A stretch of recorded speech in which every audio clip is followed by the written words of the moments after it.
ci Sénégal gi mu nekk bés boo xam ne bés bu màgg la ci man bés bi nekk bés ban nekk bésu Mawlana Cheikh Ibrahim muy ziyaaram te nit ñi xam nañ ne ziyaara mooy yokkute ci doomu aadama kon li may wax rek mooy alhamdulilah xam ne yokkute googu xam naa ko muy Mawlana Cheikh Ibrahim man moom laa gëm moom laa xam mooy samay bët mooy samay dox mooy samay naan mooy samay lekk lépp lu mën a am ci àddina te aw ma Cheikh Ibrahim Niass bugguma su ma amee bàyyi rek sant naa lu may yàgg àll yëpp dara méttiwu ma lu dul rek ñàkk noyyu ci suufu Cheikh Ibrahima Niass bi loolu rek a ma métti waaye leneen méttiwu ma tey nag su ma yàlla defee may ñëw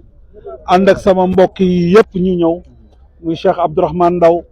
dégg nga di Cheikh Mouhamed Dieng monsieur le maire mi nga xam ne Adama Sarr ñun ñëpp ñu bokk fenn fuñ naa ne ñu demaat di noyyiwaat ci suuf Cheikh Ibrahima Niass bi alhamdulilah rek laay wax di wax jërëjëfee Baye. nga ñëw taalib yi tertu la nii ci aéroport international Blaise Diagne bu Diass mu yemoo bés bi nga xam ne ci les taalib yi di ziyaare ji seen sëriñ sa waajur Cheikh Islam El Hadji Ibrahima Niass Baye yëg-yëg boobu. waaw mooy lu ma la wax rek nee naa la lépp lu Baye nekkul rek nekkuma ci lu Baye nekk rek ci laa nekk man ku ma xam-xam ne maay gaynde Baye Niass lépp loo xam ne Baye bëgg na ko ci laa nekk te fañ bëgg a mu àgg foofu rek la nekk